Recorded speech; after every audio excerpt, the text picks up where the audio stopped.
800 years of Oxford's grandeur collapsed in a single breath. The Sheldonian Theatre, the proud emblem of British intellect, suddenly fell into silence. Not the silence of scholarship, but the silence of shock, as a cold declaration thundered through the hall. Africa has contributed nothing to human civilization. That sound was a verdict, crashing down upon the chamber, forcing 500 scholars to hold their breath as though the very air had been imprisoned. Some shifted uneasily in their seats. Some averted their gaze. But most remained frozen, bound by the invisible weight of authority. The insult was not meant to provoke debate. It was meant to end it. Yet in the front row, a notebook closed softly. A young man rose, not as a guest, not merely as a head of state, but as the voice of a continent long forced into silence. Captain Ibrahim Traore did not need anger. His calm presence alone was enough to make the ancient walls tremble. The challenge had been cast, and he, on behalf of Africa, would answer. What followed was no ordinary speech. It was a reckoning, a storm of memory, a blade of truth that turned Oxford, the oldest university in England, into a witness stand. And from that stand, a truth too powerful to be buried again erupted into the light. If this moment shook you as much as it shook Oxford, tell me what you think. Do you believe Africa's voice can no longer be silenced? Leave your thoughts in the comments below. I want to hear your perspective. And if you want to follow more stories that challenge history, expose forgotten truths, and reveal voices the world tried to bury, make sure to subscribe to the channel. Hit the notification bell so you never miss the next chapter. Because this is not just a story, it is a reckoning, and it is only the beginning. 8 centuries of Oxford pride did not collapse in that instant because of one professor's arrogance alone. It collapsed because his words carried the weight of centuries of lies, repeated until they sounded like truth. For generations, the narrative of civilization had been carefully guarded. Greece gave mathematics, Rome gave law, Britain gave industry, Germany gave philosophy, and Africa, the birthplace of humankind, was erased, silenced, dismissed as primitive or forgotten. This silence was not born of ignorance. It was designed. Colonial administrators and imperial scholars built it brick by brick, declaring African history unworthy of study so that conquest could be justified. What was stolen from libraries was stolen from memory. What was mocked as folklore was buried as fact. And Oxford, with its glowing reputation, had long been complicit. So when Professor Harrington delivered his verdict, Africa has contributed nothing, it was not a slip of the tongue. It was a continuation of that architecture of denial. His words echoed with the confidence of someone who believed the world would nod in agreement. Yet he did not notice. The phones lifted discreetly. The cameras that would carry his statement far beyond the walls of Sheldonian. The age of unquestioned authority was over. And there, in the front row, stood Captain Ibrahim Traore. He was not a guest seeking applause. He was not even speaking only as a head of state. He stood as the embodiment of millions silenced before him. A soldier who had fought for dignity before holding office. A man who understood that power without truth is hollow. His calm unsettled the room more than rage ever could. The silence before he spoke was different now. No longer the silence of intimidation, but the silence of anticipation. Something was about to break. The past, long buried, was about to return to the surface. Oxford, the proud guardian of Western knowledge, was about to face the knowledge it had ignored. The real question was never whether Africa contributed. The evidence was there in bones marked with mathematics thousands of years before Pythagoras, in the manuscripts of Timbuktu, in the philosophy of Zira Jacob, in the steel of the Haya, in the surgery of Mali. The question was why the world had been taught to forget. Why students could recite Plato but not Ahmed Baba. Why cathedrals were praised while rock-hewn churches in Lalibela were dismissed. Why Oxford's libraries swelled while African manuscripts gathered dust. That afternoon in Oxford, truth, prepared to stand trial. Harrington, with all his credentials, would soon discover that authority cannot erase memory forever. Traore was ready not only with passion, but with evidence.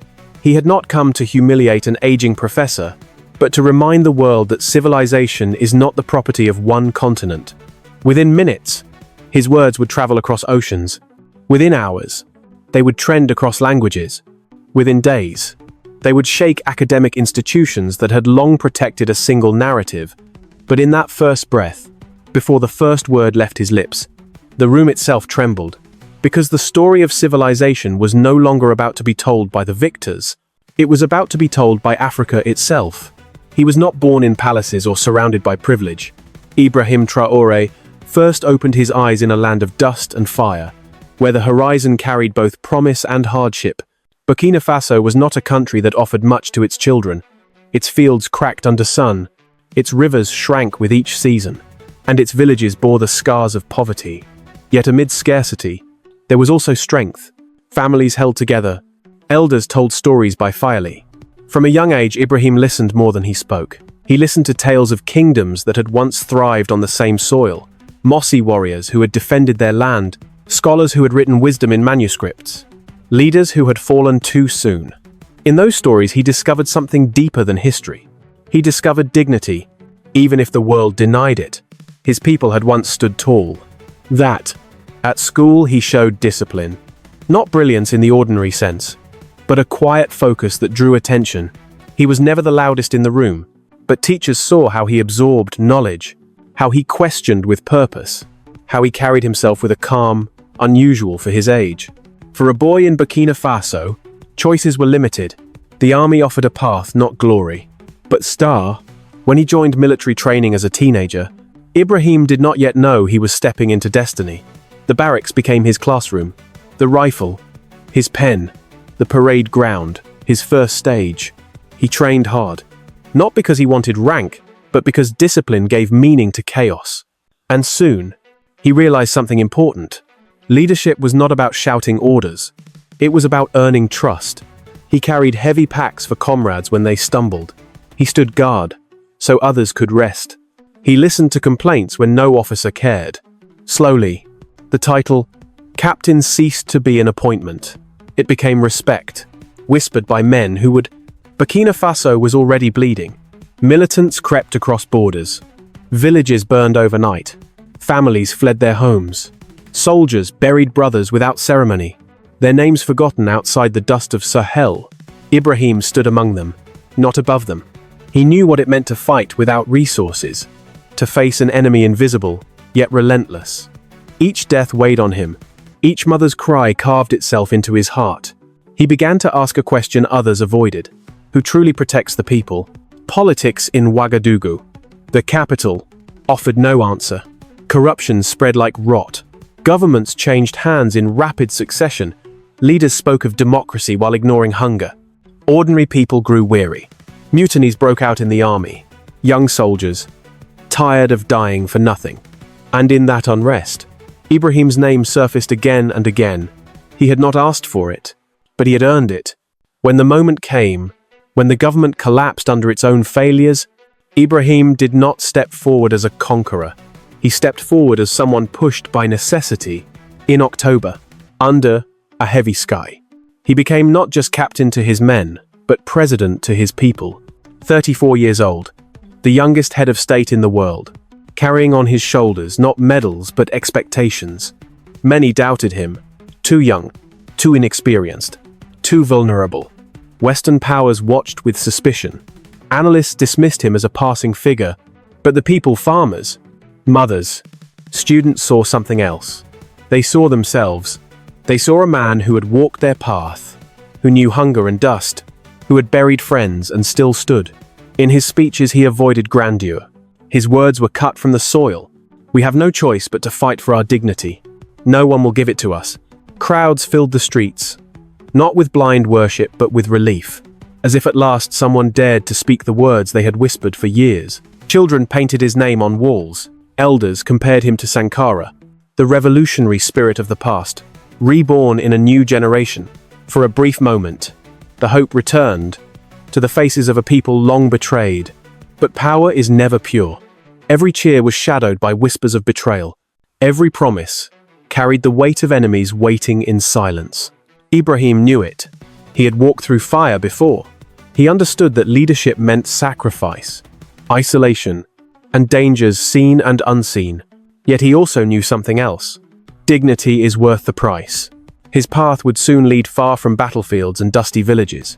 It would carry him across oceans, into lecture halls, where the war was not fought with rifles but with memory.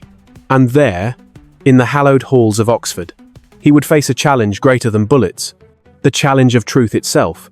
He had been a soldier. He had become a captain. He now wore the burden of a president. But in the end, the role that would define him most was simpler. He would be the voice of Africa when silence threatened to erase it. The night before the coup, the streets of Ouagadougou carried a strange stillness. Soldiers whispered in dark corners. Families locked their doors earlier than usual, and rumors spread faster than the evening wind.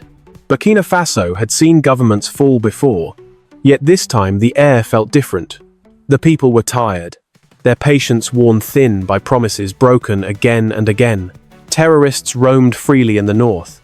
Entire villages had been emptied, and corruption drained the nation like a wound that refused to close.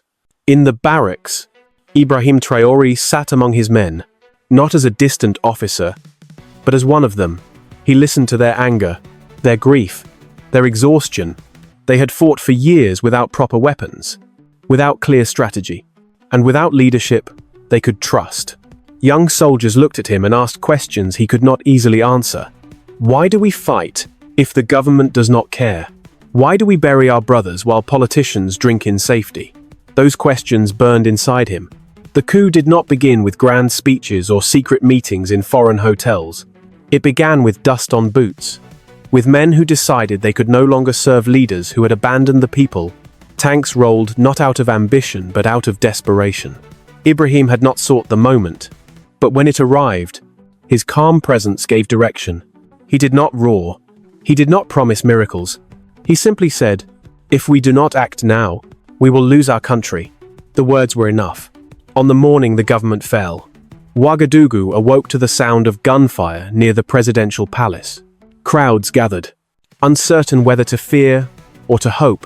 Soldiers moved through the streets, some carrying rifles with determination, others simply marching with the weight of years of frustration. By noon, it was clear, the old order was gone. By evening, a new name was whispered through the city, Captain Ibrahim. Yet the people did not flock to him out of blind loyalty. They had seen leaders rise before, promising salvation, only to betray them. What made Ibrahim different was not his youth, though he was only 34. It was not his rank, though he carried the respect of his men. What made him different was the way he had lived among them. They remembered the stories of him standing guard so his comrades could rest, of carrying packs heavier than his own, of sharing rations when food was scarce. These stories traveled faster than propaganda, and so, when he addressed the nation, his words carried weight. He did not stand on a balcony above the crowd. He stood at eye level, his voice steady, his message simple. We have been betrayed long enough. Burkina Faso will not kneel again. Our dignity is ours to defend. The crowd erupted, not because the words were grand, but because they were true. Farmers raised their tools in the air. Students lifted their books. Mothers clutched their children and wept. Hope, fragile but alive, returned to the streets. But hope is dangerous. It awakens allies, but it also awakens enemies. Western capitals reacted with unease, calculating what this young soldier president might mean for their interests. Terror groups, sensing the rise of a leader with the people's trust, prepared to test his resolve with blood and fire. And within the country, those who had once thrived on corruption began to plot in shadows. Still, for that moment, the people believed. In markets and villages, in schools and mosques, one phrase echoed again and again: "Our captain will not abandon us." They called him not simply President Traore, but Captain Ibrahim, as if to remind him and themselves that he was still one of them. In the weeks that followed, he moved swiftly. Corrupt generals were removed. Military units were reorganized. Supplies were redirected to the front lines instead of hidden in warehouses. He traveled north to stand with soldiers in trenches, eating from the same pots, sleeping on the same ground.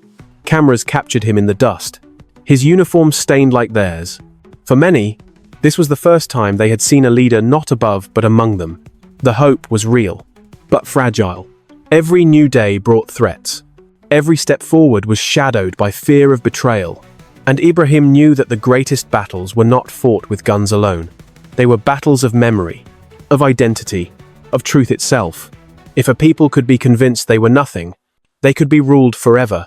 What no one could yet imagine was that this struggle would soon leave the streets of Ouagadougou and move to the polished halls of Oxford. There, Ibrahim would face not bullets but words, words sharp enough to wound a continent, words powerful enough to erase centuries. And once again, he would have no choice but to stand. When the dust of the coup began to settle, the world turned its eyes to Ouagadougou, Burkina Faso, a small landlocked country in the heart of West Africa, suddenly carried a story larger than its borders. And at the center of that story stood a man who was younger than most of the presidents seated at the United Nations, younger than many of the generals now saluting him, younger even than some of the professors who analyzed him on television panels. 34 years old, a captain who had become a head of state. For some, he was a symbol of renewal. For others, a threat wrapped in a uniform. Inside Burkina Faso, people called him simply Ibrahim. They painted his face on walls. They whispered his name in markets. They debated his future in courtyards at night. He carried their hopes like a heavy shield. They did not expect perfection, but they expected courage.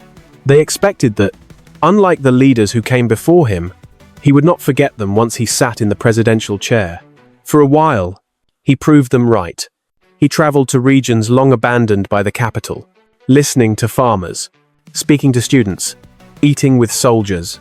In every village he visited, he repeated the same phrase, "We will stand, and we will stand together." But outside the country, the reaction was less forgiving. Western diplomats asked quietly whether he was ready for power. Analysts on international channels called him a populist, a soldier with no political experience, a young man out of his depth. Newspapers compared him to leaders of past coups who promised change but delivered chaos. Every smile he gave on the streets of Ouagadougou was met with suspicion in the corridors of Washington, Paris, and London. He was invited to speak, yet judged before he opened his mouth. And yet, beneath their doubt lay unease. They remembered Sankara, another young captain from Burkina Faso, who had once dared to defy the world order. Sankara had been silenced too soon, but his spirit had not died. When Ibrahim spoke of dignity, when he refused to bow before foreign pressure, the echo of Sankara's defiance returned. Some in the West feared history might repeat itself, not in defeat, but in renewal. Within his own government, challenges mounted quickly. Old elites, stripped of power, conspired to regain influence. Terrorists in the north tested his authority with fresh attacks. Each decision he made carried the weight of survival. Should he cut ties with traditional allies who had failed Burkina Faso? Or should he attempt to balance diplomacy with independence? Should he focus on immediate security, or on the long-term dignity he had promised his people? For every path, there was danger. Still, Ibrahim remained calm. His speeches were measured, his tone steady, his words stripped of empty rhetoric. He spoke, as a soldier speaks, direct, précis, disciplined. We cannot live forever as beggars. He declared, we must live as Africans, responsible for our own future. To the poor in the villages, these words were a torch. To the powerful outside his borders, they were a warning. At home, his image grew stronger. To the youth, he was proof that age could no longer be used as an excuse for inaction. To the soldiers, he was a captain who had not abandoned them. To the elders, he was a son who still listened. But hope is a dangerous fire. It burns brightly, but it attracts storms. The more he rose as a symbol, the more forces aligned against him. He knew this. He had seen enough of the world to understand that power was never only about elections or armies. Power was about who told the story. And in that, Africa had been losing for centuries. Its achievements erased, its dignity denied, its people taught to believe they had no history worth remembering.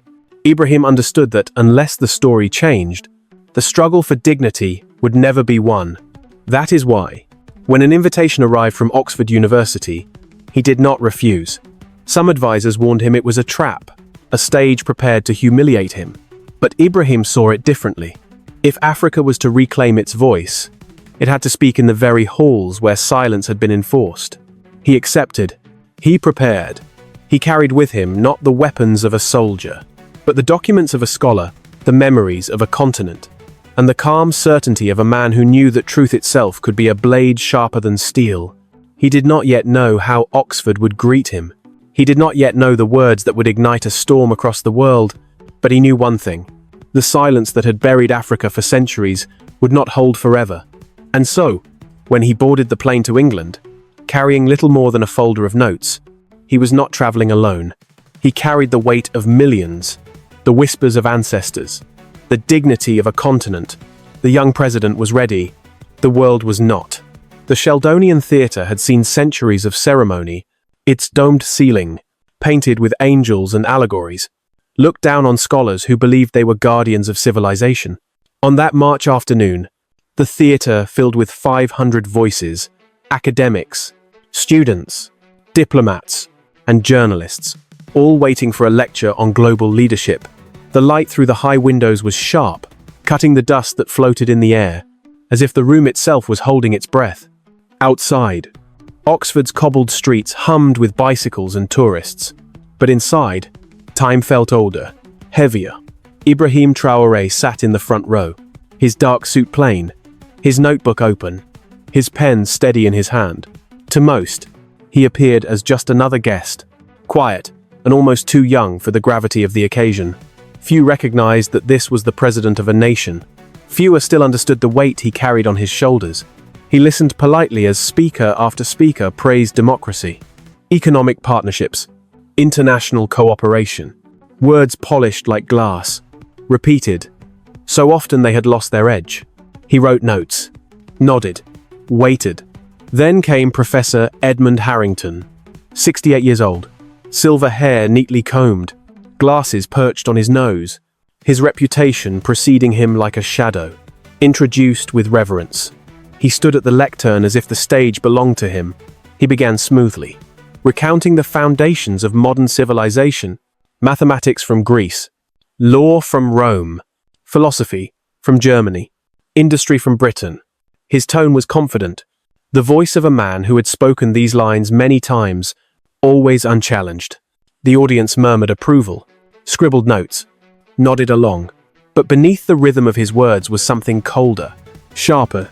20 minutes into his speech, he paused, adjusted his glasses, and looked over the audience with a faint smirk. Some might ask about the contributions of other continents, he said. Asia gave us gunpowder and paper. The Americas, their calendars. But Africa? He paused again, letting the silence stretch. Then he delivered the words that would echo far beyond Oxford. Africa has contributed nothing to human civilization. It has been a recipient, not a contributor. The theatre froze. A silence deeper than any applause descended. Some gasped softly. Others shifted in their seats. A few students of African descent clenched their fists beneath the desks. But no one spoke. The weight of Oxford, the prestige of Harrington, held them still.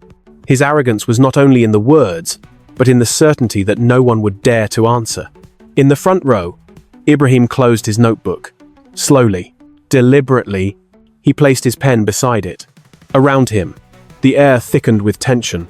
Students glanced at him, recognizing who he was. Phones tilted slightly, discreetly recording. Something was about to happen. And they knew it. Harrington, sensing the silence as confirmation, straightened his back. His smirk widened. For him, this was another victory. Another reinforcement of a narrative repeated for decades. But he had underestimated the man sitting meters away. Ibrahim raised his hand. The movement was calm, deliberate, yet it cut through the silence like a blade. Harrington looked at him, irritation flickering in his eyes, as if an interruption was an insult. Yes, he said, his voice dripping with condescension. Do you have something to add? The young president stood. His movement was measured, his expression unreadable. He did not introduce himself with titles or grandeur. Ibrahim Traore, he said simply. A ripple ran through the audience. Harrington nodded dismissively, pretending not to recall the introduction at the beginning of the event. Very well, the professor said.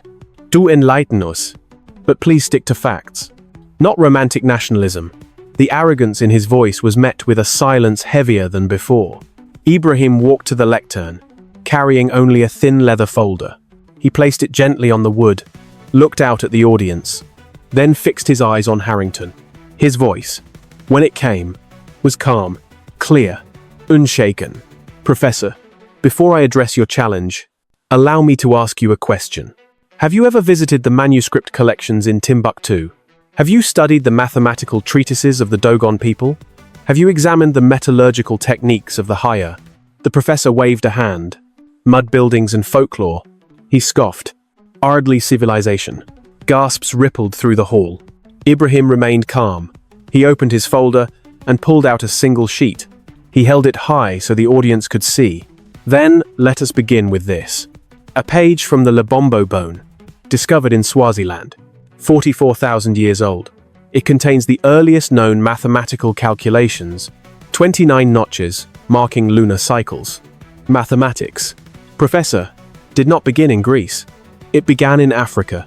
The smirk on Harrington's face faltered. The silence in the hall deepened. Students leaned forward.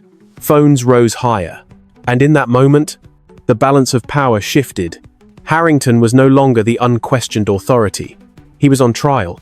Ibrahim paused, letting the weight of his words hang in the air. Calm, steady, unyielding. He had accepted the challenge, and the reckoning had begun. The professor's smirk returned for a moment, as if to dismiss Ibrahim's calm voice as a passing interruption. "Counting scratches on a bone is hardly Pythagoras," he said with forced humor. A few polite chuckles rose from the audience, the kind of laughter meant to protect authority rather than truth. But Ibrahim did not flinch. He reached into his folder again and produced another page. "Then perhaps we should consider this," he continued, his voice steady. "The Ishango bone from the Democratic Republic of Congo, 20,000 years old, evidence of prime numbers, multiplication, division. This predates Greek mathematics by nearly 19 millennia." He let the numbers settle into the air, like lead.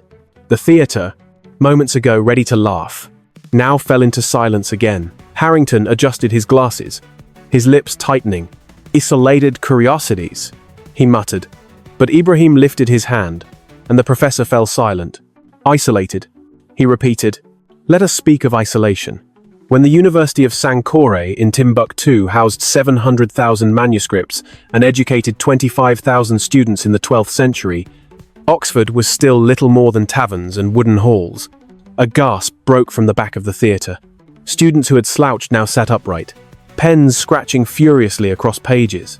"You speak of law from Rome," Ibrahim continued, his tone gathering quiet force. "Yet the Ashanti Confederacy built a constitution with checks and balances 3 centuries before the United States was born. The Buganda Kingdom had a parliament when Europe still bowed before absolute monarchs. You speak of philosophy from Germany. Have you read the writings of Zira Jacob, a 17th century Ethiopian thinker whose ideas of reason and human rights predated the Enlightenment, or his student, Walter Haywat, whose treatises on ethics rival any European text of the same period?" Harrington shifted uncomfortably. "These are exceptions." He tried again, but the words sounded weaker. Ibrahim did not allow him space. "Exceptions, Professor. When African astronomers calculated the circumference of the Earth while Europeans still believed it was flat. When surgeons in Mali performed cataract operations centuries before similar techniques appeared in Europe. When Ugandan doctors carried out caesarean sections where both mother and child survived in 1879, 50 years before European medicine could match it. Exceptions. No, Professor. Patterns. Patterns erased not by history, but by those who wrote it." The audience leaned forward, caught between awe and unease. Harrington's authority, once absolute, seemed to shrink with each sentence. Sweat beaded on his forehead. Though the theater was cool, still, he tried one final deflection. "Mud, bones, local customs, hardly civilization." Ibrahim opened his folder one last time. His hands were calm, his eyes unwavering. From the folder he drew a letter, yellowed and marked with ink. "This is from Cecil Rhodes," he said quietly, "founder of the scholarship that funds many of the brightest minds here. In it, he wrote that African history must be suppressed, irasid, denied, in order to justify colonization." He lifted the page higher. "Your ignorance," Professor, is not an accident. It is the result of deliberate design. And you have carried that design into this hall for 47 years. The silence was suffocating now. No one dared cough. No one dared look away. The great Sheldonian Theatre, temple of Western scholarship, had become a courtroom. And in that courtroom, it was Harrington who stood accused. Ibrahim's voice dropped lower, almost a whisper, yet it carried through the hall. The tragedy is not that Africa contributed nothing. The tragedy is that men like you have taught generations to believe it. He closed the folder, but the weight of his words lingered. At the back of the hall, a phone's red recording light glowed. Online, millions would soon witness these 10 minutes. But for those inside the Sheldonian, the reckoning had already begun. The silence inside the Sheldonian had changed. Only moments earlier, it had been the silence of intimidation. The kind that shielded a professor's authority. Now it was different. It was the silence of an audience, realizing the ground beneath them was shifting. Eyes fixed on Ibrahim, pens scratched furiously, cameras tilted higher. Even those who had come skeptical now leaned forward, unwilling to miss a single word. Ibrahim let the pause stretch, commanding the room, not with volume, but with restraint. Then he spoke again, his voice measured, almost gentle. You mentioned medicine as Europe's gift to the world. Allow me to remind you, the first successful cataract surgery was performed in Mali in the 14th century. The first caesarean section where both mother and child survived was recorded in Uganda in 1879, using antiseptic techniques unknown to Europe for another 50 years. And the first vaccination against smallpox was not Jenner's cowpox. It was variolation practiced in West Africa, carried to America by enslaved Africans. Medicine, too, has African roots. Murmurs rippled through the audience. Several doctors in the hall exchanged glances, startled, as if centuries of certainty had just cracked before them. Harrington shifted again. His face flushed. He opened his mouth to interrupt, but Ibrahim raised his hand ever so slightly, and the professor's protest withered before it formed. Architecture. Ibrahim continued, his voice gaining rhythm. The great Zimbabwe, with its stone walls, engineered with acoustic precision that challenges modern understanding, the Nubian pyramids that predate those of Egypt, the rock-hewn churches of Lalibela, carved from single pieces of volcanic stone with craftsmanship that even today defies replication. These are not curiosities. Professor, they are monuments to human genius. The words landed heavy. Students who had studied architecture scribbled furiously, while others sat stunned, wondering why such achievements had never appeared in their textbooks. It was not merely information, it was revelation and metallurgy. Ibrahim pressed on. The Haya people of Tanzania produced carbon steel in blast furnaces 2,000 years ago, a process that Europe would not master until the Industrial Revolution. The bronzes of Benin, so exquisite in their detail, were so advanced that when Europeans first saw them, they refused to believe Africans had made them. So they invented lies claiming lost Portuguese craftsmen had left them behind. Lies. Professor, built to sustain the myth of European superiority. The professor's smirk had vanished completely. His shoulders slumped, as if the weight of decades was pressing down upon him. But Ibrahim did not slow. His calm tone now carried a current of restrained fire, each word cutting deeper. And agriculture, he said. Pearl. Millet. Sorghum. African rice. Yam. Black-eyed peas. Watermelon. Okra. All domesticated by African hands. Complex irrigation systems in the Sahel that sustained cities of hundreds of thousands. While Europe still stumbled through its dark ages, the Dogon people farmed terraces that endured for a millennium, where European methods would fail in a single season. Food, Professor, is civilization. And Africa fed itself long before Europe arrived. The theatre had transformed. The weight of history no longer lay with Harrington. It now pulsed in Ibrahim's every word. The students who had once feared to speak now looked emboldened, their faces alight with a mixture of shock and pride. Professors shifted uneasily, caught between embarrassment and awakening, and Harrington, once towering in authority, appeared diminished, small, a relic of the very arrogance now being dismantled. Then Ibrahim's tone softened, drawing the audience closer.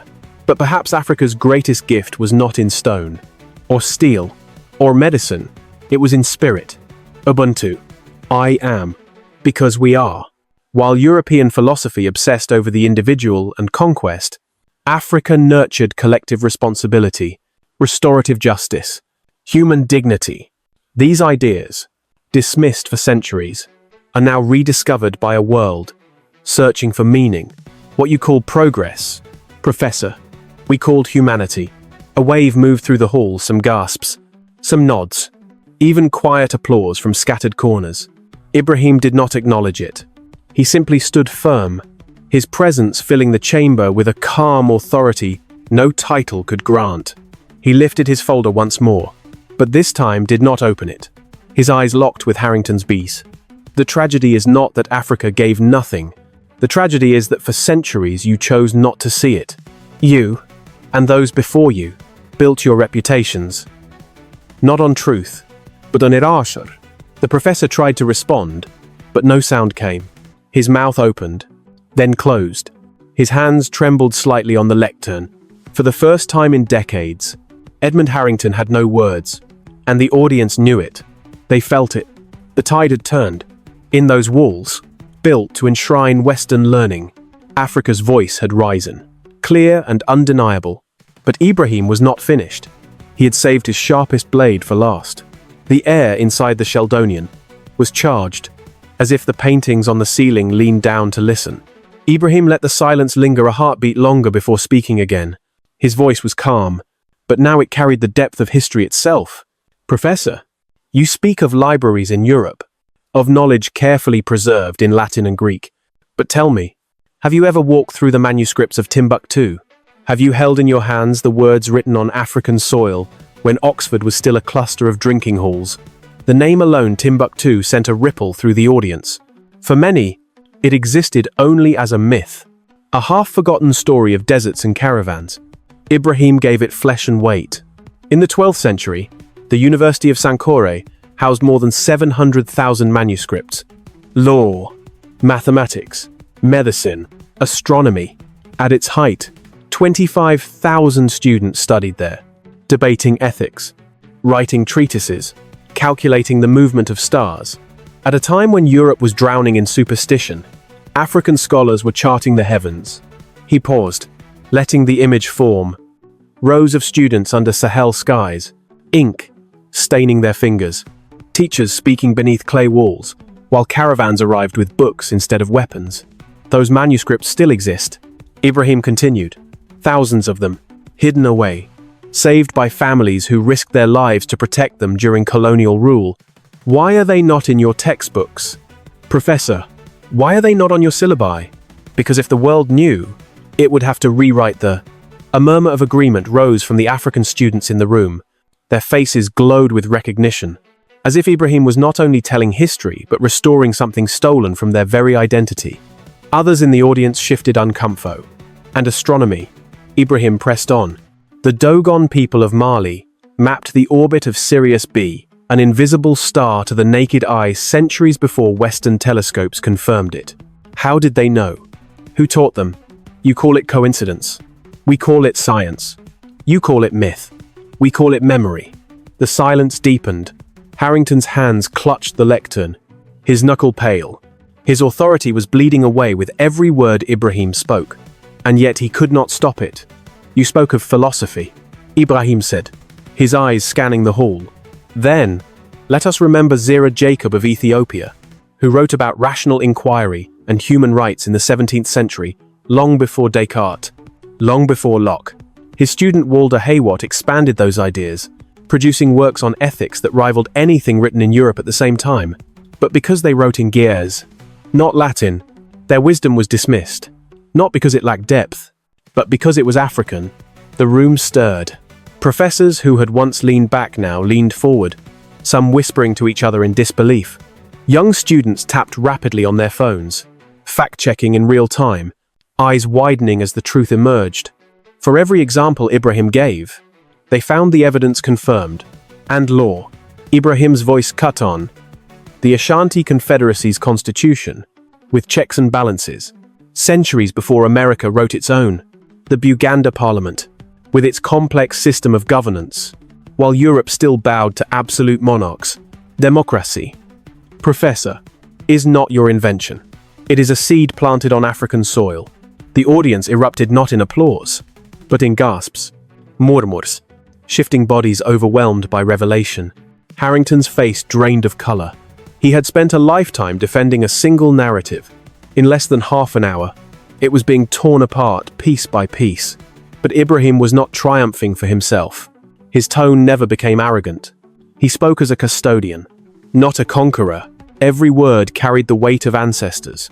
Every sentence, a restoration of voices, long silenced. The tragedy, he said softly, is not only that you do not know these things. The tragedy is that you chose not to know. The manuscripts of Timbuktu were dismissed. The bronzes of Benin were stolen. The pyramids of Nubia were ignored. This was not forgetfulness, Professor. This was erasure. And erasure has consequences. The hall felt different now. The students no longer saw Ibrahim as merely a guest speaker. He had become something larger, a witness, a mirror, a storm breaking centuries of silence. And the audience knew instinctively that the reckoning had only begun. The theater had become a crucible. Every example Ibrahim gave burned away another layer of arrogance that had covered the Western narrative for centuries. But he did not stop at manuscripts or constitutions. He leaned forward slightly, his voice calm yet unwavering, and carried the audience deeper into forgotten histories. You spoke of science, Professor. Then let us speak clearly. The higher people of Tanzania, 2,000 years ago, they were producing carbon steel in blast furnaces, so advanced that European metallurgists of the 19th century could not explain them. They dismissed it as impossible, because how could Africans master a process Europe would not achieve until the Industrial Revolution? But the evidence stands. Archaeologists unearthed furnaces capable of reaching temperatures higher than any in Europe at the same time. Steel, the backbone of modern industry, was forged on African soil. A stir swept across the audience. Students studying engineering exchanged wide-eyed glances. Some professors who had once shifted in skepticism now sat frozen, confronted with truths that undercut their careers. Harrington tried to interject, his voice trembling, but the words faltered. And medicine. Ibrahim continued. You praise Jenner as the father of vaccination. But who taught vaccination to America? It was an enslaved African named Onesimus, who carried with him the knowledge of variolation from West Africa. Centuries earlier, the healers in the Sahel had used this practice to protect their children from smallpox. Jenner discovered nothing new.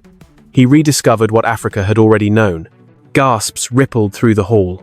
A young African student in the third row whispered to her neighbor, "Why did no one ever teach us this?"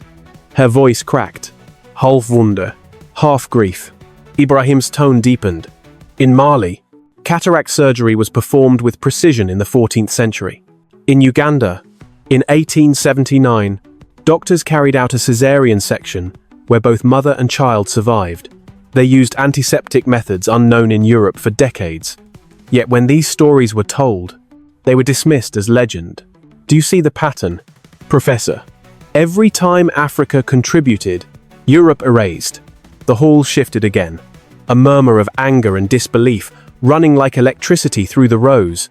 Cameras caught Harrington's face, once confident, now pale, sweat pooling at his collar.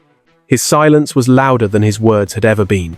But Ibrahim pressed on, each example building momentum, each revelation tearing down walls. Astronomy, he said. The Dogon people tracked the orbit of Sirius B, invisible to the naked eye, long before telescopes in Europe confirmed it. They calculated cycles of stars with precision that astonished even NASA scientists.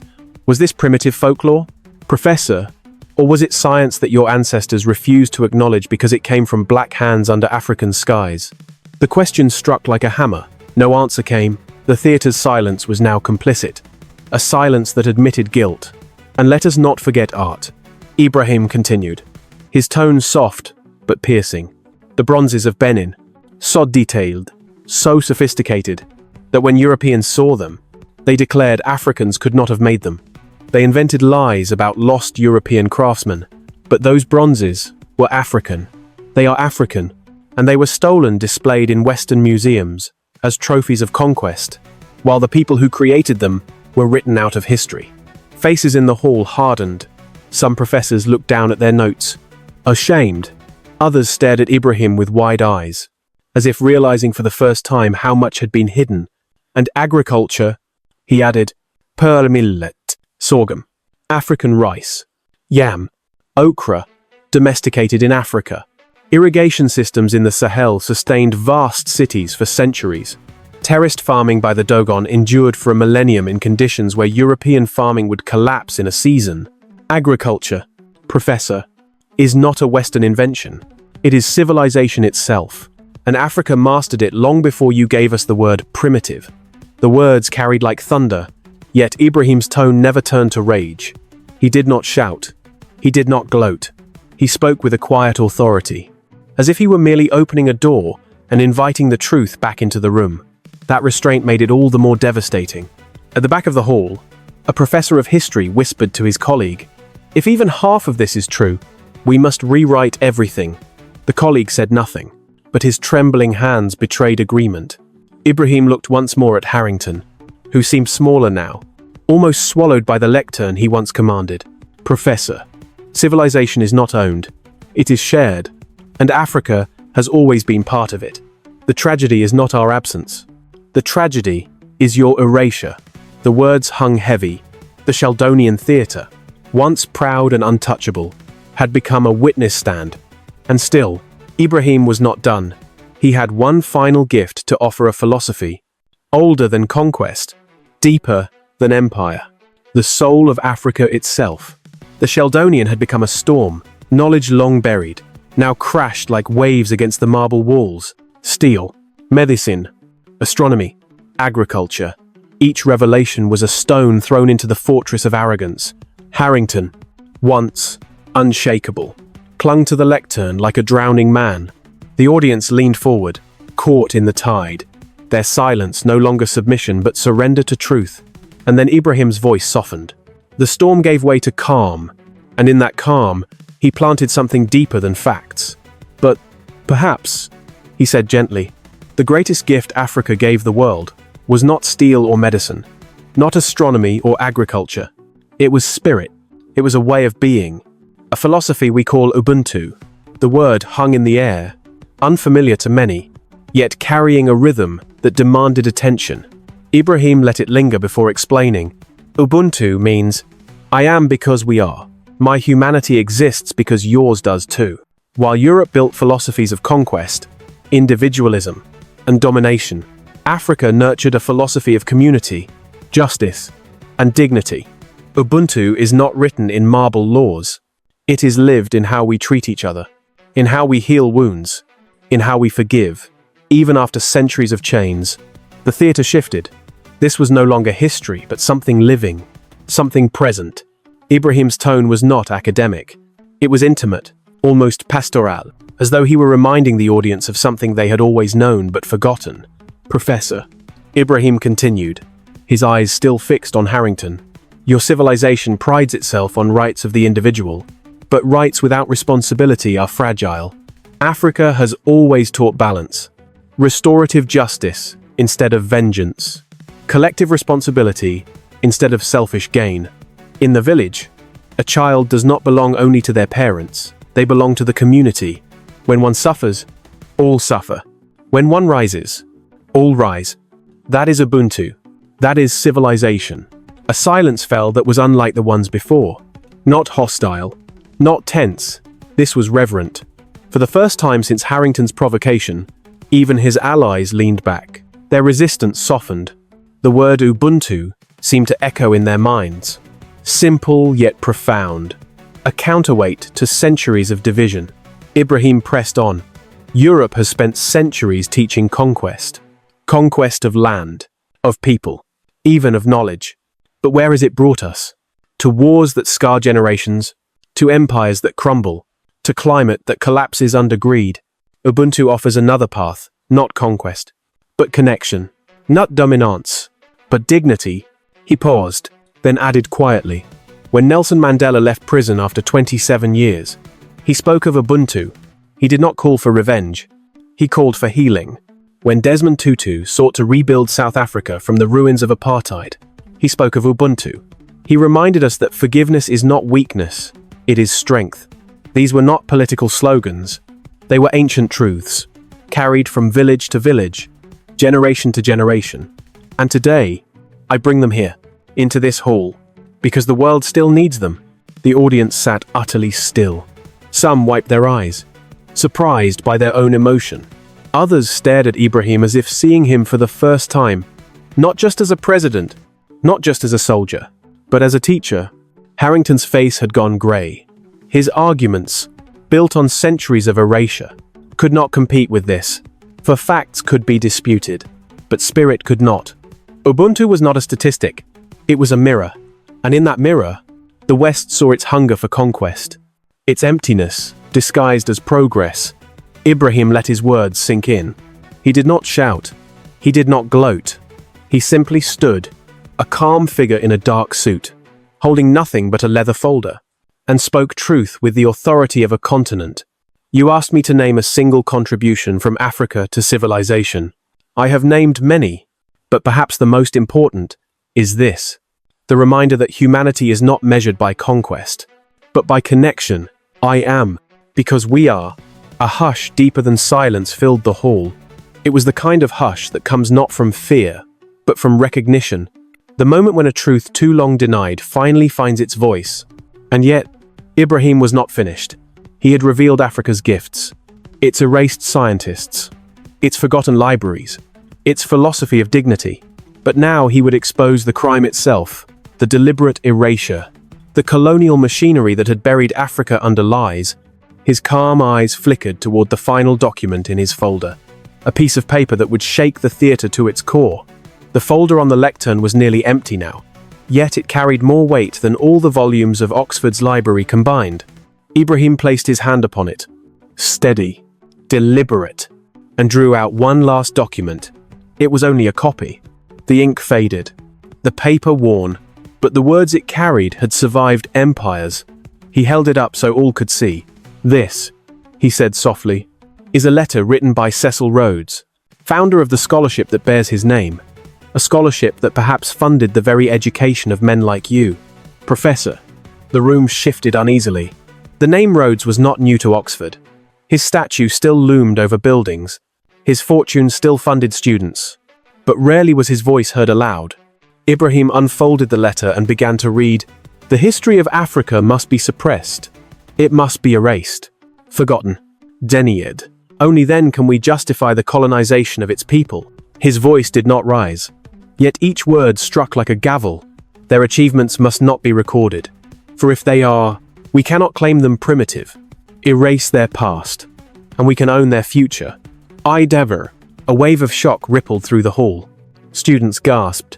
Some professors shifted uncomfortably, as if their own walls of denial were crumbling with the words. Ibrahim lowered the letter slowly, his eyes still fixed on Harrington. "Do you see now? Professor, your ignorance is not yours alone. It is inherited. It is cultivated. It is the deliberate result of men who decided that the only way to rule Africa was to silence it. And you, standing here today, have continued their work, not by accident, but by choice." Harrington's lips trembled, but no words came. For the first time in his long career, he had nothing to stand on. His authority had been stripped, not by anger, but by evidence. Ibrahim let the silence breathe. Then he spoke, softer, sharper. "The tragedy is not only in the lie, Professor. The tragedy is in its consequences. How many students sat in your lectures for 47 years and left believing Africa had nothing to offer? How many went on to govern, to write, to teach, carrying that poison in their minds? How many African children heard your words repeated and believed them?" He paused, his gaze sweeping across the audience. "This is not only an insult to us, it is a theft from all humanity. For civilization is not the story of one race, one continent, one empire. It is the story of us all." The theatre was utterly still. Harrington's figure seemed smaller now, a shadow against the grandeur of the hall. Ibrahim gathered the papers into his folder, closed it gently, and prepared to step back. But then he turned once more, his voice carrying the final blow. "You asked me to name a single contribution of Africa to civilization. I have named many, but the greater question is this: why do you not know them? Or worse, why do you know them and deny them? The silence you heard today is not my silence. It is yours. The silence of a world that chose not to see." He stepped away from the lectern.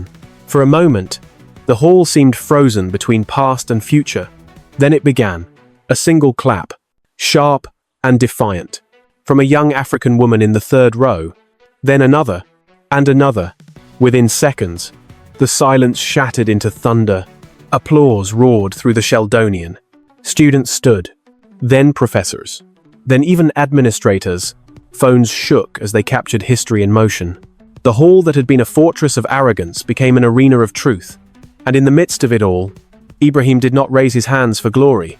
He simply returned to his seat, calm, composed, as if he had merely done what was necessary. Harrington remained at the lectern, isolated, drowning in the applause that was not his. His decades of authority dissolved in 10 minutes. But Ibrahim knew this was more than one man's defeat. It was a crack in the wall of centuries. And once a wall cracks, it cannot stand forever. The applause inside the Sheldonian had not yet faded when the first videos left the room. A raised phone in the third row, another in the balcony, a discreet recording from the back. All of them became witnesses, and within minutes, the storm escaped Oxford's walls. By the time Ibrahim stepped outside into the grey March air, his words were already racing across continents. African president destroys Oxford professor. Read the first caption on Twitter. A 10-minute clip appeared on YouTube with the title, "The Day Africa Answered Back." Within an hour, the views reached hundreds of thousands. By morning, they climbed into millions. Hashtags erupted like wildfire. Africa built civilization. Ubuntu rising. Oxford awakening. Students shared it in dorm rooms. Activists shared it in community halls. Teachers paused lessons to play it in classrooms. On trains. In café. In crowded buses across Lagos. Nairobi. Johannesburg. Accra. Screens lit up with Ibrahim's calm face. His steady voice, dismantling centuries of arrogance.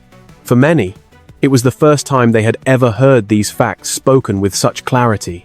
For others, it was confirmation of truths they had always suspected but never seen, acknowledged in such a stage. News anchors scrambled to catch up. CNN replayed the clip with the headline, "Oxford shaken by African leader's speech." The BBC broadcast it under pressure, its analysts fumbling to frame it as a heated E. But the real fire burned online. Young Africans flooded timelines with pride, posting pictures of the manuscripts of Timbuktu, the bronzes of Benin, the rock churches of Lalibela. For the first time in years, Africa trended not for famine or war, but for knowledge, for civilization, for dignity. "We are not beggars of history." One student tweeted, "We are its architects." 3. Meanwhile, and then came the voices of scholars from Africa itself. Historians in Bamako, Dakar, Addis Ababa, Cape Town stepped forward, providing manuscripts, archaeological evidence, oral traditions. They flooded social media with photos of texts written centuries before Oxford had even existed. Their words carried both pride and bitterness.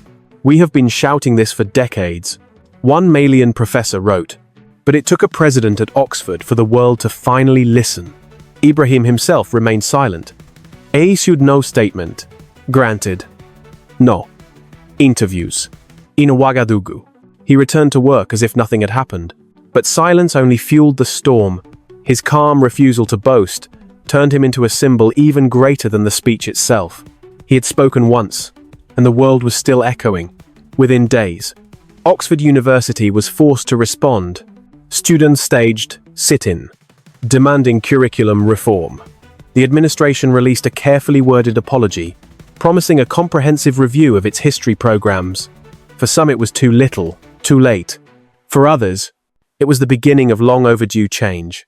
Harrington, once the unchallenged authority, resigned within 48 hours. His statement spoke of retirement and personal reasons. But no one was fooled. His career had ended in the very theatre he once commanded, and yet, the story had already moved beyond him. It was no longer about Harrington, or even about Oxford. It was about Africa, about truth, about the rewriting of memory. Across the continent, young people spoke with new confidence. In Accra, a girl stood in front of her class and recited Ibrahim's words. Mathematics did not begin in Greece. It began in Africa. Her classmates cheered. In Johannesburg, a lecturer opened his first-year history course with the phrase, "I am, because we are." Students applauded before the lecture even began, but not everyone celebrated. In Western think tanks, experts warned of the rise of dangerous narratives. Editorials in major newspapers questioned Ibrahim's motives. Some accused him of stoking division. Others whispered of foreign influence. Unable to believe an African leader could ignite a global movement with truth alone, the backlash had begun. Still, nothing could erase what had already happened. The video continued to spread. Unstoppable, irretrievable, a living record of the day Africa broke its silence. For centuries, the continent's voice had been suppressed, ignored, denied. But in 10 minutes at Oxford, that voice had risen. And now, the world could not unhear it. The video had traveled faster than any textbook, faster than any peer-reviewed journal. It bypassed the slow gates of academia and struck directly at its foundations. In universities across Europe and America, students arrived in lecture halls with questions their professors could not answer. Why had we never heard of the Ishango bone? Why was Zira Jacob absent from our philosophy syllabus? Why were the manuscripts of Timbuktu not part of our world history modules? Professors stumbled. Some admitted ignorance. Others dismissed the questions as fringe scholarship. But the students were relentless, armed not with speculation, but with Ibrahim's words, replayed millions of times, now translated into French, Spanish, Arabic, Mandarin. In London, a history class at King's College erupted when a Nigerian student stood and demanded, "If Oxford has lied, how do we know you have not?" The lecturer froze, caught between pride and shame. In Paris, at the Sorbonne, young African students occupied the library steps, holding placards with a single word, Ubuntu. In Berlin, a philosophy seminar turned chaotic when a Ghanaian student read aloud from Walter Haywatt's treatise on ethics, forcing the professor to admit he had never heard of it. The shock was not only among students. Within days, petitions circulated among scholars demanding a review of Western curricula. A collective of African and Caribbean academics published an open letter. "We will no longer allow our history to be footnotes. The reckoning has begun." Thousands signed. The old guardians of the academy, those who had built careers on narrow definitions of civilization, felt the walls tremble. Conferences were disrupted. Panels turned confrontational. Journals flooded with submissions challenging long-held dogmas. Oxford itself became the epicenter of the quake. The administration could not contain the uprising. Students marched across the quadrangle carrying copies of Ibrahim's quotes. Mathematics began in Africa. Law is not Rome's alone. Knowledge has no color. They demanded immediate reform. At night, someone chalked across the walls of the Bodleian Library, "Erase erasure." The phrase went viral. In Cambridge, rival scholars debated furiously on television. One dismissed Ibrahim as a populist exploiting grievance. Another replied bluntly, "If stating documented history is populism, then our entire field is guilty of propaganda." The exchange lit a fuse. The debate was no longer confined to Africa. It had become global. And in Africa itself, the earthquake felt like an awakening.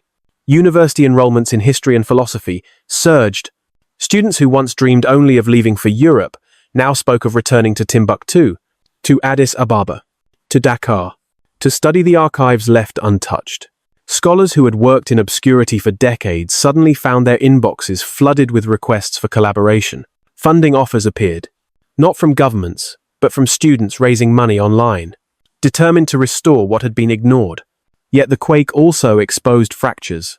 Some Western institutions scrambled to integrate African contributions into their syllabi, often clumsily, as if ticking boxes. Critics accused them of tokenism. Others doubled down, defending the old narratives, publishing op-eds about the danger of rewriting history. But the ground had shifted. The old certainty was gone. For Harrington, the quake was personal.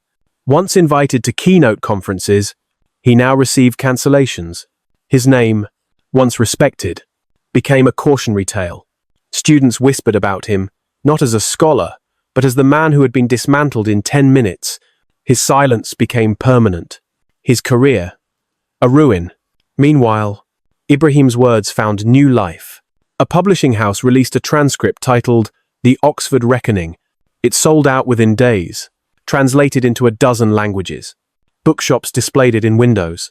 Beside works by Mandela and Fanon, a new phrase entered academic vocabulary, the Traore moment. But Ibrahim himself did not claim victory. When asked by journalists to comment on the academic storm, he replied only, "Truth is not mine. It belongs to all of us. I simply returned it to the light."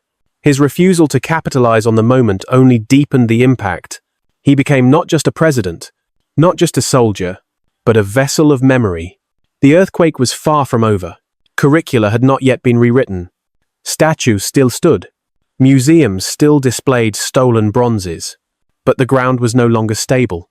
Students no longer accepted silence. And professors could no longer lecture unchallenged. For the first time in centuries, the guardians of knowledge had to answer the question Ibrahim had asked in Oxford. Why do you not know? Or worse, why do you choose not to? And in the aftershocks of that question, one truth became clear. The reckoning had only begun. The quake that shook academia soon spilled into the wider world, carried not by professors but by cameras, headlines, and hashtags. The media, hungry for spectacle, pounced on the Oxford confrontation. For some outlets, it was framed as history in the making. For others, it was framed as scandal, even threat. By the end of the first week, Ibrahim's 10 minutes had become the most replayed clip on the planet. CNN opened its evening bulletin with the words, "A young African leader rewrites civilization's story." Al Jazeera called it a moment of truth. The BBC, cautious and clipped, reported it as a heated debate, carefully avoiding words like humiliation or reckoning. In Paris, Le Monde spoke of Oxford's embarrassment, while conservative papers painted Ibrahim as a charismatic populist. In Washington, opinion columns split down the middle, some hailing him as a voice of dignity, others warning of anti-Western sentiment. But the wildfire did not burn in newspapers alone. It raged on social media. TikTok flooded with short clips. Ibrahim raising the Ashango bone. Ibrahim speaking of Timbuktu. Ibrahim's calm eyes when he said, "I am, because we are." Each clip spawned reactions, tears, applause, anger. Young Africans stitched their own videos, holding textbooks that never mentioned these histories, shouting into their cameras, "Why were we never told?" The algorithm carried their outrage across borders. In Lagos, murals appeared overnight, portraits of Ibrahim with the word Ubuntu painted in bold red. In Nairobi, street performers recited his speech to crowds, who cheered as though it were scripture.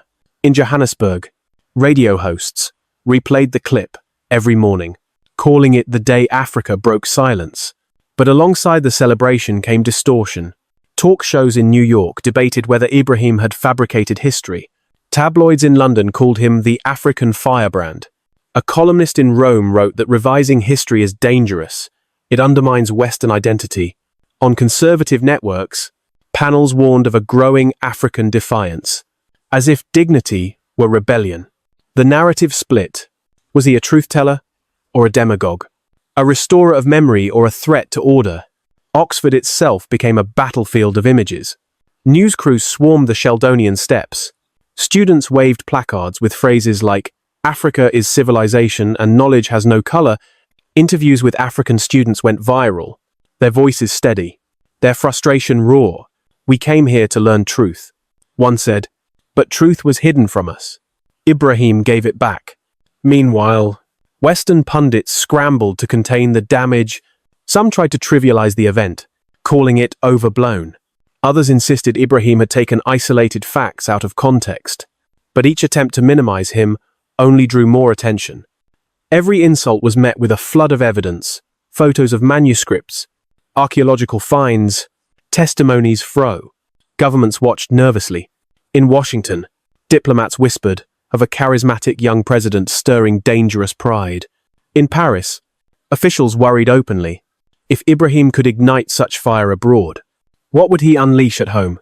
In London, parliamentarians debated whether Oxford had mishandled the event, as though damage control could still matter. And through it all, Ibrahim remained silent. He gave no interviews, issued no statements, refused every request from networks desperate to capitalize on his rising fame. His silence became its own story. Commentators wondered, was he calculating? Was he refusing to play the media's game? Or was he simply allowing truth to speak for itself? Whatever the reason, his absence only deepened his presence. He had spoken once, and the echo had not stopped. By the second week, the phrase "the Traore moment" appeared on magazine covers. Time ran a special feature. The day Africa answered back. The Economist asked, what does Ibrahim mean for the global order? In Africa, local papers celebrated without hesitation. Our captain speaks. The world listens. Read a headline in Ouagadougou. We are not beggars of history, declared one in Dakar. The storm had done more than humiliate a professor. It had cracked the machinery of narrative itself. For centuries, Africa's story had been told by others. Now, the world was hearing Africa speak for itself. Some celebrated, some resisted, but none could ignore it. And in the eye of that storm, one truth became clear. Ibrahim's words had escaped his control. They no longer belonged to him. They belonged to the world, reshaping it in ways even he could not predict. For 2 weeks, Ibrahim had remained silent, while his face circled the globe, painted on walls, replayed on television, dissected on talk shows. He stayed in Ouagadougou, moving between military barracks and dusty villages as though nothing had changed. Cameras waited outside his office. Journalists begged for interviews. Networks offered prime-time slots. But the young president gave nothing. His silence became a riddle. Was he ignoring the storm, or letting it grow? Then one morning, before dawn, the government announced a live address. It would not be to Oxford, not to Europe, not to America. It would be to his people. At 7 a.m., every Burkinabe radio crackled to life. Every television switched from morning songs to the image of their president. No grand stage, no polished backdrop. Ibrahim sat at a simple wooden desk, a flag behind him, the lines of fatigue visible on his young face. He began without ceremony. Brothers, sisters, children of Burkina Faso, you have seen the noise of the world these past days. You have heard my words carried far beyond our borders. I did not plan this. I did not seek applause. I spoke because silence was no longer possible. And now I must speak again, not to the world, but to you. The country held its breath. In cafes, in markets, in fields, people stopped what they were doing to listen. Even soldiers in the north, huddled around radios, leaned closer. I want you to understand, Ibrahim continued. What happened in Oxford was not about me. It was about us. For centuries, they told us we were nothing, that our ancestors built nothing, discovered nothing, dreamed nothing. And too many of our own children grew up believing it. That lie is more dangerous than bullets. Because a man who believes he comes from nothing will accept anything. He will kneel. He will obey. He will stop dreaming. That is why I spoke. His voice was calm, but it carried steel. I did not speak to humiliate a professor. I spoke to break the chain of lies, so that no African child, hearing those words again, would bow his head in shame. I want our children to walk tall, to know that their blood carries knowledge, courage, dignity. In the villages, women wiped tears from their faces. In schools, children whispered the words to each other. Walk tall. Then Ibrahim's tone shifted, softer, almost weary. But truth is not enough. What use is pride if our people still go hungry? What use is history if our villages remain unprotected? Brothers and sisters, I remind you, Oxford is not our battlefield. Our battlefield is here on our soil, in our fields, in our classrooms, on our front lines. The world may cheer or condemn, but our task does not change. We must defend our land. We must feed our people. We must educate our children. He leaned forward, his eyes sharp. Do not mistake applause for victory. The fight is harder now. The world has heard us. Yes. But now, the world will try harder to silence us. They will call us dangerous. They will call us arrogant. They will try to divide us. Do not let them. Stand together. Stand as one. That is Ubuntu. I am. Because we are. The address ended not with slogans, not with promises of miracles, but with a single sentence that would echo across Africa. Dignity is not given. It is taken back. For a moment, the country was still. Then the reaction came like a wave. In Ouagadougou's streets, crowds poured out, chanting his words. In the north, soldiers replayed the broadcast and cheered. In villages, elders gathered children to explain the meaning of Ubuntu. His silence had been strategy. His words now became fire. Internationally, the broadcast was replayed on every major network. Analysts dissected each phrase. Some warned of African nationalism on the rise. Others admitted his humility was disarming. Commentators struggled to box him in, too measured to be called radical, too bold to be dismissed as polite. But in Africa, no one debated. They understood. He had not spoken for Oxford.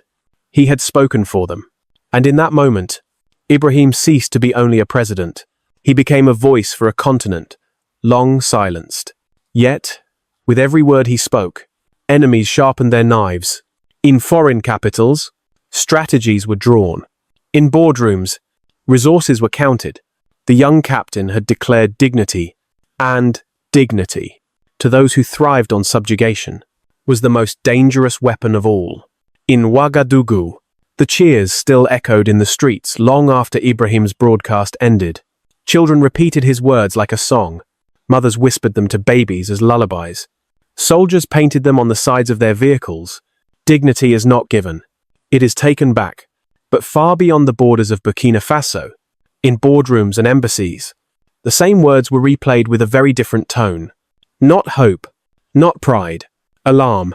In Paris, inside a conference room, lined with colonial maps still hanging like ghosts, senior officials gathered in tense silence. He is not just a soldier, one remarked grimly. He is becoming a myth. Myths are harder to kill than men. Another added, if this spreads, it will not stop at Burkina Faso. It will cross Mali, Niger, Congo. We will lose influence. Their decision was not spoken aloud, but it hung heavy in the room. Ibrahim must be contained. In Washington, analysts presented reports thick with red underlines. Viral influence unprecedented. One dossier. Red. Potential destabilization of Western partnerships in West Africa. A strategist closed the folder with a snap. If he keeps this up, he will be harder to manage than Sankara. And we know how that ended. The implication needed no explanation. History had its patterns. In London, I think tanks framed the danger in colder terms. Narratives are shifting. He is rewriting the story of civilization itself. If African students no longer see the West as the guardian of knowledge, we lose soft power. Their conclusion: counter-narratives must be launched immediately. And so, quietly, the shadows moved. Media outlets received subtle guidance. Frame him as populist, as reckless, as inexperienced. Opinion columns multiplied overnight, questioning his legitimacy, hinting at corruption where none was proven. On television, experts warned of militarization of governance in Burkina Faso. They spoke not of his words, but of his uniform, reducing philosophy to camouflage. At the same time, intelligence cables whispered of darker moves. Funds were redirected. Old contacts in the region were reactivated. Opposition groups were promised support. The old playbook of destabilization, worn but effective, was opened once again. But Ibrahim was not naive. He knew the silence of the West was never silence. It was calculation. He felt the pressure tighten, saw the shift in headlines, the sudden friction in diplomatic meetings. In his cabinet, advisors urged caution. You are drawing too much attention. One warned, they will not forgive you for humiliating Oxford. Ibrahim listened, nodded, but said little. His calm remained unshaken. At night, alone in his study, he reread old speeches of Sankara, Lumumba, Nkrumah. Their words burned with fire. Their fates ended in betrayal. He knew their ghosts walked beside him, yet he also knew their failures had not been in truth, but in isolation. If I fall, he murmured to himself, others must rise. Meanwhile, in African capitals, whispers spread. Some leaders praised him in private but kept their distance in public. Fearing the wrath of Western patrons, others envied him. Fearing his light made their silence look like complicity. Only the youth embraced him without hesitation, their voices carrying his words further than any embassy ever could. The shadows tightened their circle. A false report of arms trafficking surfaced online. Anonymous accounts spread rumors of secret alliances. A leaked memo claimed his government was planning expulsions of foreign companies. Each story, carefully planted, was designed to erode his credibility, but on the ground, in Burkina Faso, the people were unmoved. They had seen the professor fall. They had heard their president speak of dignity. Lies printed in foreign capitals meant little compared to the truth they had touched with their own ears. They will try to break him, an old farmer said in a village meeting, because he reminds us that we are not broken. Still, the danger was real. Ibrahim understood that the applause in the Sheldonian had not ended his struggle, it had begun it. The world had seen Africa stand tall, and those who thrived on its silence would not rest until that voice was quiet again. The storm had been building quietly, pressure gathering in silence. Rumors, planted stories, whispered threats. They circled Ibrahim like vultures. Yet nothing prepared the world for what came next. It began not in Ouagadougou, not in Paris or Washington, but in the dusty north of Burkina Faso, where the war with terror had dragged on for years. One morning, a convoy of soldiers was ambushed outside Djibo. The attackers struck with unusual precision, armed with weapons too advanced, too new, to belong to ragtag insurgents.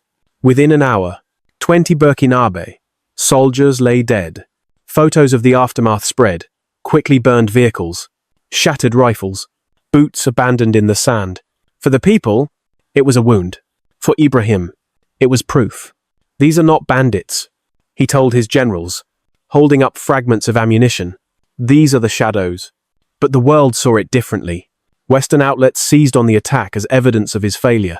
Headlines screamed, Traore losing grip on security. Young president overwhelmed by insurgency. Panels of experts dissected his inexperience, ignoring the suspicious sophistication of the assault. To the global audience, the story was clear. Ibrahim had stumbled.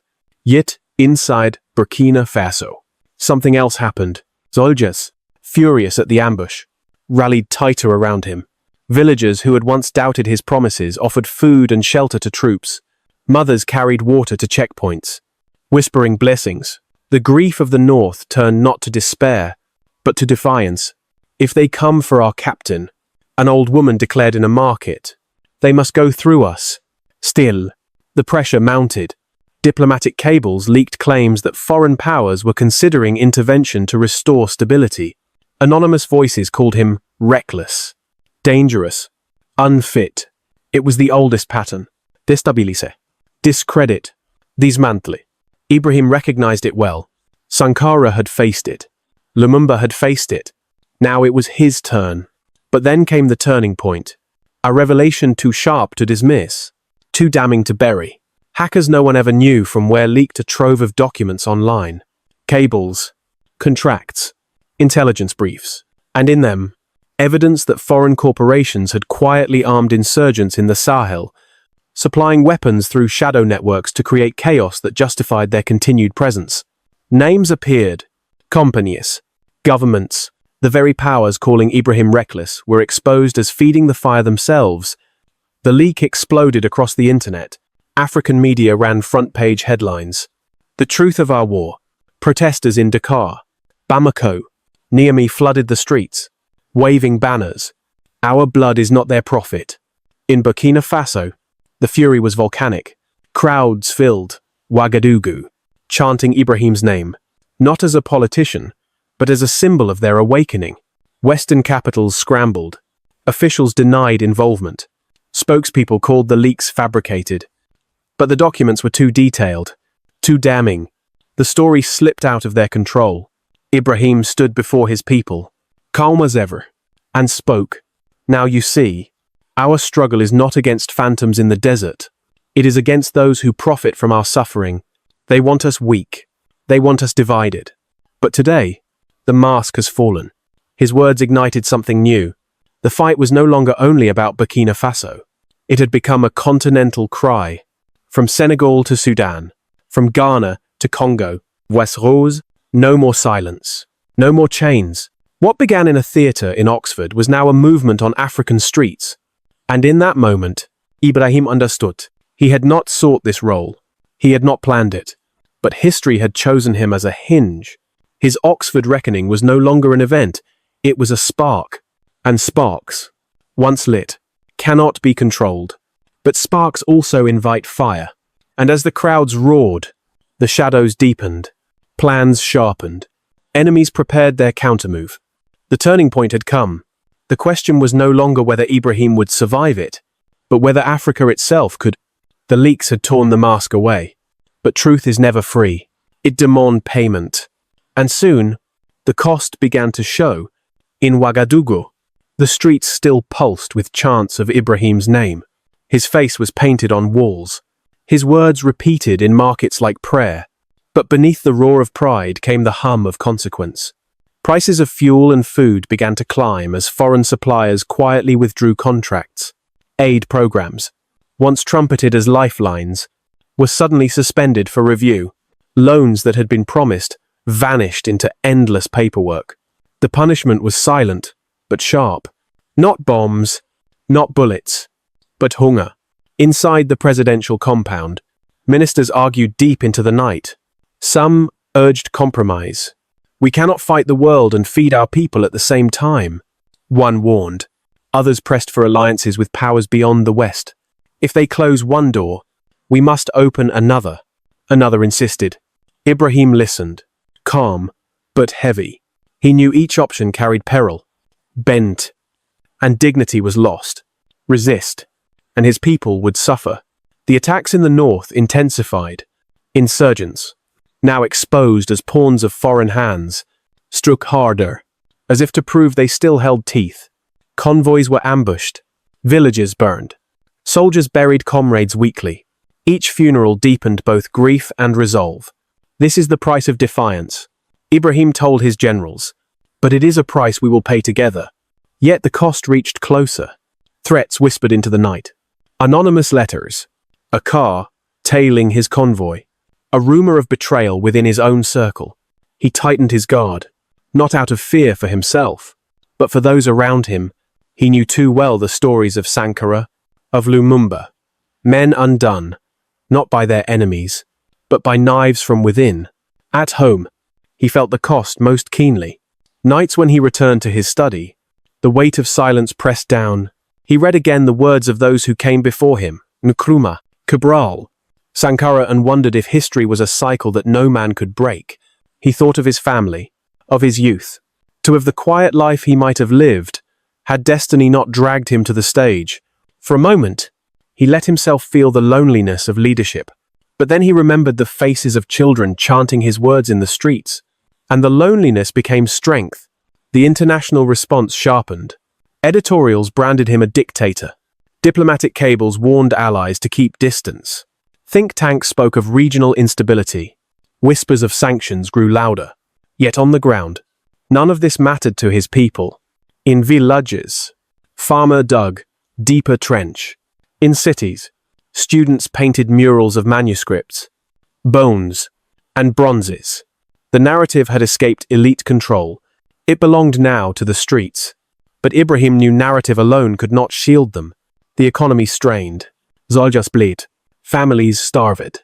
Dignity was not abstract. It was bread, medicine, security, and the world was determined to make dignity costly. One evening, as he stood before his generals, he asked them a question that silenced the room. How long can a people suffer before pride turns to despair? None answered. They knew the truth. The line was thin, and it was his burden to keep them from crossing it. Still, he refused to bend. We will not kneel, he told them. Not for loans, not for food, not for recognition. If they wish to starve us, let them starve. We have fed ourselves before. We will again. If they wish to isolate us, let them. We are not alone. We are Africa. And Africa is awake. His words lit fire in the hearts of his men. But he carried the burn in silence. The cost of defiance was growing heavier each day. And he knew it was only the beginning. For somewhere in the shadows, plans were still unfolding. Enemies did not rest. And history had shown one truth again and again. Those who dared to stand too tall often paid with more than hunger, more than isolation. They paid with their lives. The storm had raged too long for the shadows to ignore. Ibrahim had lifted a veil centuries thick, and for that, the world of power had no forgiveness. Whispers of plots thickened. His security chief intercepted calls that spoke of bribes, of betrayal, of meetings in embassies. He tightened his circle, but even walls cannot keep out shadows forever. He knew it. The ghosts of Sankara, of Lumumba, of Cabral, whispered the same warning. Truth carries a price. And the price came swift. It was a warm evening in Ouagadougou when gunfire cracked the calm. Soldiers loyal to Ibrahim clashed with others, bought by unseen hands. For hours, confusion reigned, the rattle of rifles, the roar of vehicles, the cries of civilians caught in the storm. When dawn broke, the palace gates were scarred, the streets littered with bullet casings. Ibrahim had survived, but the message was clear. His defiance would not go unanswered. Yet, even as his enemies pressed, his people rose higher. Crowds flooded the capital, waving banners with his words, "Dignity is not given. It is taken back." They surrounded the palace not with fear, but with determination. A human shield of farmers, students, mothers, children. If they want him, a woman cried, they must pass through us. But Ibrahim knew he could not rely on bodies alone. He prepared for the inevitable. He ordered manuscripts digitized, speeches recorded, archive protected. If I fall, he told his ministers, let the words live. Do not let them erase us again. His calm acceptance of mortality only deepened the devotion of those around him. The international pressure sharpened into steel. Sanctions tightened. Aid vanished. Rumors of assassination attempts multiplied. Yet Ibrahim moved, as he always had, calm, deliberate, never shouting, never boasting. He visited soldiers at the front. He sat with farmers in drought-stricken fields. He knelt to speak with children in schools. Every step, every gesture, was a reminder. Dignity was not theory. It was life lived together. And then it happened. The shadows struck not with speeches, not with sanctions, but with silence. One morning, Ibrahim was gone. Some said he was killed in an ambush. Others swore his closest guard betrayed him. No body was ever shown. The government announced only, "The captain has fallen." The wail that rose from Ouagadougou shook the land. Mothers wept in markets. Soldiers fired their rifles into the air in grief. Children painted his face on walls, their tears mixing with colors. Across Africa, vigils spread from Dakar to Kinshasa, candles flickering under the night sky. For many, it felt as if the dream itself had died. But the dream did not die. It transformed. His speech at Oxford was replayed again. Louder. Shared in schools. Taught in churches. Recited in mosques. His words about bones and manuscripts, about surgery and steel, about Ubuntu, became scripture for a new generation. In universities, professors once silent began rewriting syllabi. In villages, elders repeated his phrases as though they were proverbs. In cities, youth movements rose, their banners carrying his name, not as a man but as an idea. Months later, Oxford itself unveiled a statue in its main quadrangle. But it was not of Ibrahim. He had refused such honors in life. Instead, it was of Ahmed Baba al-Timbukti, the scholar of Timbuktu, who had written 1,600 books while Oxford was still in infancy. On the base were inscribed words that Ibrahim himself had spoken. Knowledge has no color. Wisdom has no continent. Truth belongs to all humanity. In Ouagadougou, a simple plaque was placed, where he had once spoken to his people. It bore only one line. Dignity is not given. It is taken back. Farmers touched it as they passed. Students laid flowers. Soldiers saluted. And slowly, the dawn came. Across Africa, Curricula began to shift. Manuscripts long hidden were digitized and studied. The bronzes of Benin, once trophies in Western museums, began their long journey home. Young Africans studied history, not with shame, but with pride. A new generation rose. Children of Ubuntu, who walked taller because they knew where they came from. Ibrahim's enemies had silenced the man, but they could not silence the truth he carried. In killing him, they had freed his words from the limits of his voice. And words, once loosed into the world, cannot be killed. Years later, an old professor at Oxford admitted, with trembling voice, "That day in the Sheldonian, I thought he was just a soldier. I was wrong. He was a mirror. And in that mirror, we all saw what we had denied." And so the story of Ibrahim Traore became not an end, but a beginning. A reminder whispered in classrooms and shouted in streets. Africa is not the shadow of civilization. Africa is its dawn. The cost of defiance was death, but the legacy was life. Life carried in pride, in dignity, in truth reborn. And as the sun rose over Ouagadougou, lighting the faces of children who chanted his words, one truth became undeniable. The captain had fallen, but the people had risen. The dawn had come.